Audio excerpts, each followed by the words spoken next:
Bienvenidos al sexto video de mi tarea de Derecho Laboral 2. El día de hoy veremos como tema principal los conflictos colectivos. Para comenzar con esto, tenemos que explicar la terminología, la cual que es la voz conflicto se utiliza en derecho para designar posiciones antagónicas, o sea, posiciones que se van a oponer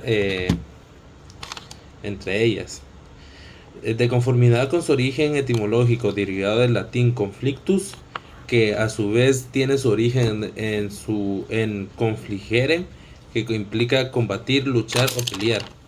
De ahí que el sustantivo en torno del cual girará este artículo equivale a la lucha o pelea, incluso al momento más incierto del combate y por ampliación, y a todo evento de dudosa salida, de angustioso planteamiento. Como objeto y evolución de los conflictos, tenemos que los conflictos de trabajo pretenden el predominio de la opinión, de la convivencia de derecho o de la exigencia de propios, concesión o derrota del adversario. El objeto de este conflicto es el que consiste en una ventaja material o en la restauración de la situación de beneficios anterior. Cuando de tal restablecimiento se trata, los conflictos se extienden desde reclamaciones corteses o protestas airadas, canalizadas en gestiones directas recurriendo a las asociaciones provisionales o por la vía judicial. Para poder empezar con el tema, vamos a ver sus orígenes, los cuales se originan que generalmente en una diferencia que se produce entre las partes y en otro a la relación individual o colectiva de trabajo. Aquí es necesario que para el conflicto exista una causa y que ésta se transforme en la situación de divergencia en otra de hecho, porque la simple intención de las partes no basta para que el conflicto tenga iniciación y perfección. En el planteamiento colectivo, el conflicto laboral le precede la petición que formulan los trabajadores, que viene a ser como un ultimátum, una situación de hecho que por no ser aceptada lleva a que se degenere la controversia en conflicto. Esto no es un amago ni tampoco una amenaza, sino que debe concretarse en una divergencia real, ya que puede la coalición disolverse sin haber llegado a crear un conflicto de trabajo, por desistimiento de los coaligados o por ser aceptadas sus pretensiones apenas insinuadas. Antes de iniciar el conflicto va a existir una oposición de intereses, pero para encontrarse frente al planteamiento real del mismo se necesita que esa posición sea conocida por las partes intervinientes y que una de ellas le formule a la otra a modo de reivindicación un hecho, una acción, una abstención como resultado la satisfacción de las inquietudes, de las demandas, de lo solicitado por la parte que plantea el conflicto. Tal exigencia por una de las partes del mundo laboral ha de ir seguida de la negativa o resistencia de la otra, pues la aceptación sin más impedirá hablar de conflicto. En esa parte, que al asumir que el trabajo que el trabajo asumirá un papel de propulsor de cambios sociales realmente conocidos al tomar forma y categoría científicas el materialismo histórico, se generan tales conflictos de trabajo en el enfrentamiento de dos clases, burguesía y proletariado,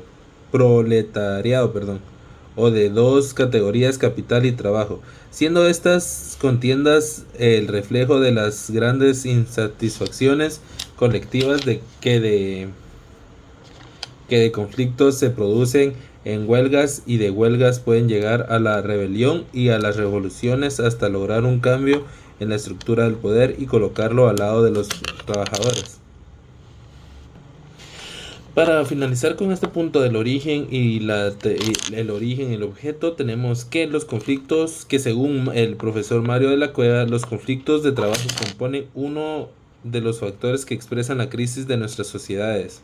Una solución de este problema no puede preverse por ahora, y es porque no son causas sin efecto de la injusticia social y de los desequilibrios económicos. Cuando esto se resuelva, probablemente desaparecerán los actuales conflictos económicos colectivos con los conflictos de trabajo. Como tercer punto que vamos a tocar en este video va a ser la naturaleza jurídica de los conflictos de trabajo.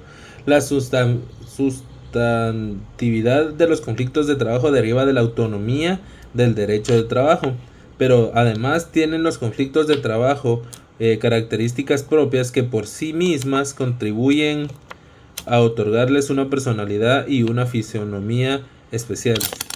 El profesor Mariano R. Thyssen-Baum expone que el derecho de trabajo se manifiesta en dos aspectos de naturaleza intrínseca y de naturaleza extrínseca. Los caracteres de naturaleza intrínseca son dos y se refieren al objeto de las divergencias y a su retoque y a su enfoque jurídico y a la posición funcional de las partes. Como cuarto punto, hablaremos sobre las definiciones de conflicto de trabajo. Aquí encontraremos tres, ya que no se ha encontrado una que englobe todo el tema.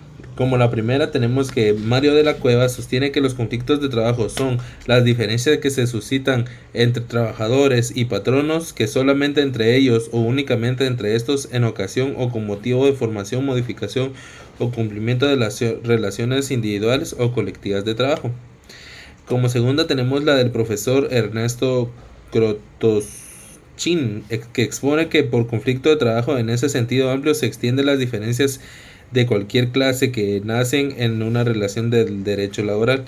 Y como última, tenemos que Manuel Alonso García manifiesta que el conflicto de trabajo es toda situación jurídica que se produce a consecuencia de la alteración ocasionada en el desarrollo o en la extinción de una relación jurídica laboral y que se plantea entre los sujetos de la misma o entre las partes de un convenio colectivo.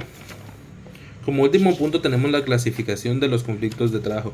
Según el Código de Trabajo, en sus artículos 284 y 292, se logran desprender 4 divisiones del conflicto colectivo. Que la primera, que los juzgados de trabajo y previsión social, con jueces de derecho y unipersonales, conocen de los conflictos individuales y colectivos de carácter jurídico, generalmente por el procedimiento ordinario.